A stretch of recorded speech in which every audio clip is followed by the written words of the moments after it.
Caitlyn, Angel, Paige, like players come in with the sort of money that they're making, the attention, everything. It's a lot for a young person. The WNBA is in turmoil after player Sydney Colson just dropped a bombshell that no one saw coming.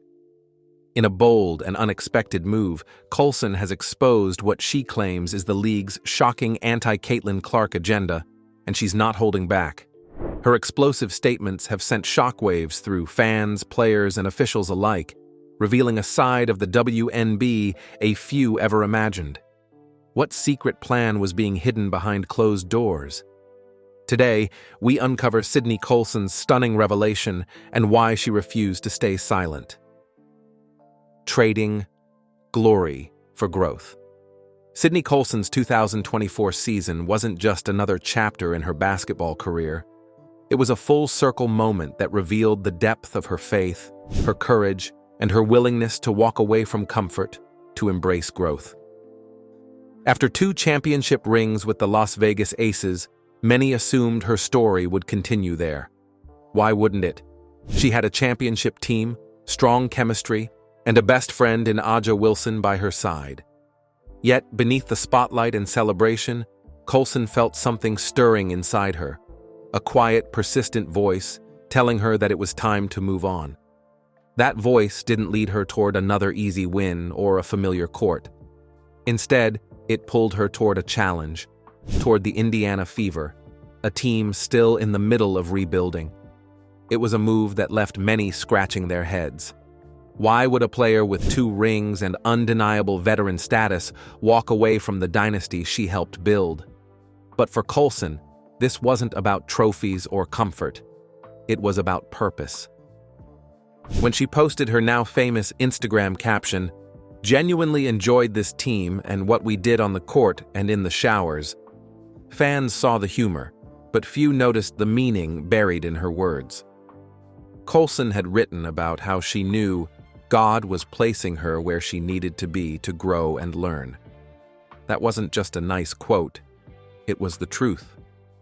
She felt herself being pulled into an uncomfortable space, not because she wanted to, but because she needed to. Leaving Las Vegas wasn't easy. The Aces had offered her stability, friendship, and another shot at glory. But when the call came from Indiana Fever's general manager Amber Cox and head coach Stephanie White, it wasn't just another negotiation. It felt more like a calling. They weren't pitching stats or minutes. They were offering her something deeper, a chance to help shape a culture, to mentor younger players, and to be part of something that was still finding its identity. Colson knew that growth doesn't happen in comfort zones. She admitted later that she could feel God pushing her toward discomfort, and rather than resisting, she ran toward it. That's where the real lesson was hiding. Because sometimes, the greatest victories don't happen under bright arena lights. They happen quietly, in the spaces where faith and uncertainty meet. The media tried to frame her decision as one driven by money or playing time. But Colson's response was simple. It was faith, not fame. And as the season unfolded, her leap of faith turned into something far greater than anyone expected. The locker room became a place of laughter, mentorship, and resilience, a home built on heart, not history. Still, what truly convinced Sydney Colson to leave behind everything she'd built for a fresh start in Indiana? Keep watching to find out. Choosing faith over fame. Why Sydney Colson bet on Indiana. When the Indiana Fever reached out to Sydney Colson, it wasn't just about adding another name to their roster. It was about reshaping an entire team culture. The front office, led by Amber Cox, had a clear and calculated vision. They weren't chasing stats. They were searching for a spark, someone who could balance humor with hard truth, who could lift spirits while demanding discipline. Colson, with her vibrant energy, quick wit, and championship mindset, was exactly that spark. Cox described her as the type of player who could lead by laughter and by example, someone who could turn a group of young athletes into a family. But what truly shocked everyone wasn't that Indiana wanted her.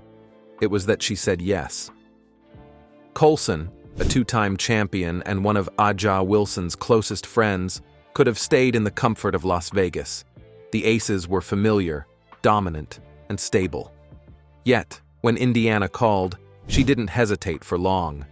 It wasn't a logical move. It was a leap of faith. "Nobody expected me to be here," she admitted later, and that's exactly why she went. From the outside, the Fever were often dismissed, viewed as an organization struggling to find its rhythm. But Colson saw something different, something only a leader guided by purpose could recognize. She saw potential, raw and untamed, waiting for the right influence to shape it. She believed that if she could help change the perception of the team from within, she could also change how the world saw them from the outside. This wasn't a move made for comfort or attention. It was one made for transformation, both personal and collective. Her decision sent shockwaves through the WNBA. Colson wasn't just a veteran switching jerseys, she was a pillar of the Aces' success, and her departure raised eyebrows across the league. Fans whispered about what it meant. Was she turning her back on the Aces? Was she really betting her future on a rebuilding team centered around rookie star Caitlyn Clark? The old guard didn't take it lightly. To them, it almost felt like betrayal. But Colson wasn't fazed. When asked how she handled the criticism that came with her move, her answer was classic Sydney, bold, unbothered, and effortlessly humorous. "I used to just troll them back," she said, laughing. "You can't hurt my feelings if I don't even know you." That attitude summed up her entire approach, confident in who she was, unshaken by noise, and focused on her purpose. Some saw her transition to Indiana as a quiet rebellion, a veteran joining a rookies team at a time when many were labeling Caitlyn Clark as too much or not ready. It challenged the idea that no experienced player would want to share the floor with Clark. But Colson didn't just ignore those narratives, she shattered them. From her first press conference, she embraced Clark with open arms and open humor.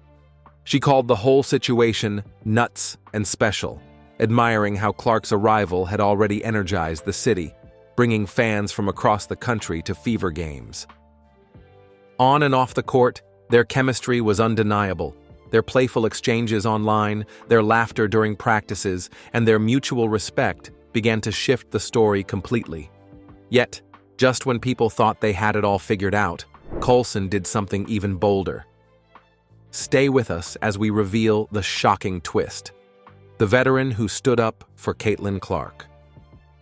When Sydney Colson joined the Indiana Fever, it wasn't just another veteran move. It was a quiet rebellion. By instantly embracing Caitlyn Clark, she shattered the whispered expectation that she'd fall in line with the league's growing anti-Clark sentiment. Colson didn't come to play politics. She came to build bridges. From her first day in Indiana, her presence sent a strong message: unity over division. That energy would soon define not just her relationship with Clark, but the entire Fever locker room. While the rest of the world was dazzled by Caitlyn's record-breaking shots and endorsement deals, Colson saw something far more human. From her years of championship experience, she recognized the heavy weight that comes with fame, the kind most rookies never carry. Everyone saw a superstar. Sydney saw a 22-year-old trying to balance greatness with grace. She noticed how every headline, every camera flash, and every expectation pressed on the young guard like armor she never asked to wear. "She's dealing with a lot," Colson once admitted. "The fame, the money, the constant attention, it's overwhelming." And for the first time, Caitlyn had someone beside her who truly understood. Colson became a steady hand, a guide through the chaos of fame and the pressure of performance. She wasn't just mentoring Clark on the court, she was helping her survive off it. Then came the setback that tested everything. When Clark went down with an injury, the noise around her got even louder. Suddenly, the face of the WNBA was forced to watch from the sidelines, and that isolation can break even the strongest athletes. But Sydney wouldn't let that happen. She kept Clark engaged, calling her out to stay vocal during team huddles, reminding her that leadership isn't limited to the scoreboard. "Don't waste this season," she urged. "Use it to connect. Use it to grow." That guidance turned out to be a lifeline. As Clark battled frustration and the uncertainty of recovery, Colson made sure she didn't lose her spark. She encouraged her to rediscover joy, to laugh, to stay lighthearted, to find strength in stillness. And slowly, a different side of Caitlyn began to emerge, playful, patient, and more confident in her voice than ever before. Because for Sydney Colson, leadership wasn't about the points you score. It was about the person you help rise. And that's when her true influence began to show. Now, what hidden force did she unleash inside the Fever's locker room that no one saw coming? Stay glued. How Sydney transformed the Fever from within. When Caitlyn Clark went down with an injury, the Indiana Fever could have easily unraveled. The team's momentum was shaken, the spotlight felt heavier, and doubts began creeping in from every direction. But amid all that noise, one voice cut through. Sydney Colson's. She became the anchor the team didn't know they'd need, offering the kind of guidance that went beyond basketball. Colson didn't let Clark view her absence from the court as a setback. Instead, she turned it into a new kind of challenge. Their talks often circled around leadership, about finding ways to impact the team even when you can't score or sprint. Colson reminded Clark that being a leader wasn't just about racking up points or making flashy plays. It was about presence, influence, and communication. "Use your voice," she urged. "Even when your body can't contribute, your voice can still lead." She pushed Clark to see her value beyond the stat sheet, to strengthen her connection with her teammates, to understand their emotions, and to continue growing as a leader from the sidelines.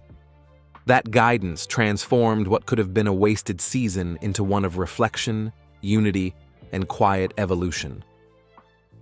Clark began to learn that leadership often speaks loudest when everything else falls silent.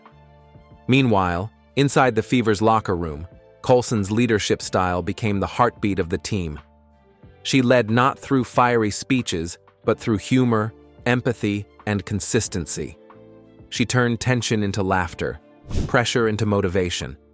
Her ability to bring lightness during the darkest moments permitted her teammates to breathe, to play freely even when the odds were stacked against them. The Fever's season was anything but easy. Injuries, losses, and media scrutiny tested their strength. Integrating new players mid-season added another layer of chaos. Yet, through it all, Colson kept everyone focused on what mattered most: each other. When the questions got tough, when fans and pundits started doubting them, she reminded the team that unity was their greatest weapon. She made the locker room a place of safety and trust. Players laughed together, vented together, and rebuilt their confidence together. It wasn't perfect, but it was real. The team's chemistry began to show on the court, proving that resilience is built from connection, not comfort. As Colson later said, sometimes the only way to survive adversity is to laugh right through it. Her humor wasn't just comic relief, it was strategy. It kept the team grounded when the pressure felt suffocating. Her leadership didn't shout, it soothed, and soon that spirit started to spread across the roster. The Fever stopped playing like individuals and started moving like one collective heartbeat. But in the midst of all this, how did the rest of the team respond to that powerful shift in energy? Did they truly embrace the change, or was something deeper unfolding behind the scenes? Stay tuned to find out. When the Fever became Sydney Colson's support system, when Sydney Colson tore her ACL, it could have easily broken the Indiana Fever's spirit. Losing one of their loudest voices, funniest personalities, and strongest leaders should have been a devastating blow. But something remarkable happened instead. The team didn't fall apart. They grew stronger. They embodied the very culture Colson had helped build, one rooted in connection, humor, and unshakable support. Every practice, every locker room moment carried her influence. Even from the sidelines, Colson remained the heartbeat of the Fever. Instead of fading into the background, she became more visible than ever. Teammates stayed close, following her lead to keep injured players active and engaged. "We might not be able to play," Colson once said, "but that doesn't mean we stop leading." The Fever turned that mindset into their identity. They refused to let injuries define their season, proving that leadership isn't just about who's on the court. It's about who keeps the team's spirit alive when everything seems to be falling apart. Colson's humor became the team's therapy. She brought laughter into recovery sessions and light into tough losses. That energy didn't just heal the players, it reshaped the entire franchise's culture. Her influence stretched far beyond stats or scoreboards. It became the glue that kept everything from unraveling. The Fever no longer played as individuals. They played as a family, one that thrived on unity and authenticity, a family that reflected Colson's exact personality. But the magic didn't stop there. Indiana quickly became more than just a basketball destination. It became Colson's new stage. In Las Vegas, she had been one of many stars. In Indiana, she became the soul of a story that was rewriting the league's narrative. Her energy, honesty, and sharp wit started drawing attention outside the arena. Brands and media outlets began to notice. Suddenly, Sydney Colson wasn't just a veteran role player. She was a symbol of what the modern WNBA could look like: smart, funny, and unapologetically real. Soon, Colson's charm and authenticity landed her national commercials with brands like TJ Maxx, Ali, Kia, and DirecTV. She appeared alongside legends such as Diana Taurasi and Brianna Stewart, not as a background figure, but as an equal face of the league. Her media career skyrocketed further when she co-created and starred in her own comedy show, Unsupervised, with TP. It was a perfect reflection of who she was: bold, hilarious, and unfiltered. And through it all, she never changed. "I'm just me everywhere I go," she said. Authenticity always takes you where you need to be, even if it's not where you expected. That honesty became her superpower. In a league that often pressures players to fit a certain mold, Sydney refused to conform. She wasn't trying to be the most glamorous or the most dominant. She was just being herself. And that, ironically, made her unforgettable. The move to Indiana gave her something that Las Vegas never could: ownership of her story. The Fever were a team on the rise, fueled by Caitlyn Clark's explosive fame and a growing national spotlight. Joining them placed Colson right at the center of the WNBA's new era, a league rapidly expanding in viewership, sponsorship, and cultural relevance. Every game, every viral clip, every commercial became another building block in this fresh, dynamic chapter for women's basketball. For Colson, the timing was perfect. As brands rushed to align with the Fever's newfound popularity, her authenticity made her the perfect ambassador. She represented something genuine in a world often dominated by media polish. She was proof that being yourself isn't a weakness, it's a brand of its own. Her journey showed that betting on yourself can transform everything. She didn't chase fame or opportunity. She created it through laughter, leadership, and unwavering realness. "Be authentic," she once said. "Stay true to who you are, and the right people will find you." And somehow, the right people did. Because Sydney Colson's story isn't just about basketball, it's about identity, resilience, and redefining success on your own terms. It's about a woman who turned setbacks into platforms and made authenticity her greatest weapon. But how did one woman's raw humor and fearless honesty manage to rewrite the image of an entire league from within? And could her impact be the spark that changes the WNBA forever? Stay locked in. Redefining authenticity and breaking the mold in the WNBA. In a league where every move is usually polished, rehearsed, and wrapped in corporate perfection, Sydney Colson has made her mark by doing the exact opposite. She isn't trying to fit into anyone's idea of a model athlete. She's funny, bold, proudly queer, and completely herself, on and off the court. While others lean on statistics or sponsorships to define their careers, Colson relies on something much stronger: authenticity. And that's what sets her apart in the modern WNBA. Colson's influence isn't built on record-breaking numbers or MVP awards. It's built on connection.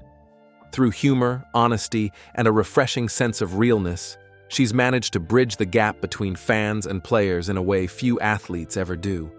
Her social media is less about perfect shots and more about real-life moments, joking with teammates, teasing herself, or reflecting on what it means to belong in a world that often values image over individuality.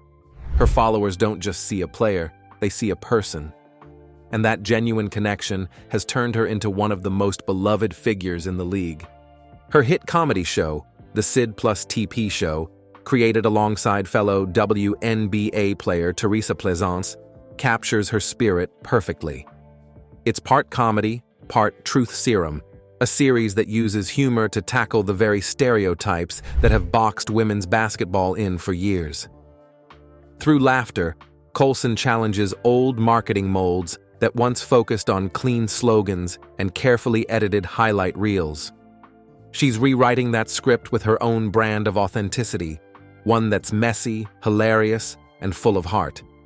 For Colson, being openly queer isn't about making a statement. It's about being seen as human. She doesn't parade her identity as a marketing tool or a cause. It's simply part of who she is. That effortless normalcy has made her representation even more powerful. She's proving that visibility doesn't have to come with loud declarations. It can come through laughter, confidence, and showing up as yourself every single day. What makes Sydney Colson truly stand out is that she's turned being unapologetically real into her brand. She's not chasing the perfect image that sponsors crave. She's attracting brands that crave honesty. In a world where athletes are told to stay polished and avoid controversy, Colson's humanity has become her superpower. She's not just breaking molds. She's reshaping the future of the WNBA into something more authentic, more expressive, and far more human. So, will the WNBA embrace her truth or try to silence it? Share your thoughts in the comments, and don't forget to like and subscribe.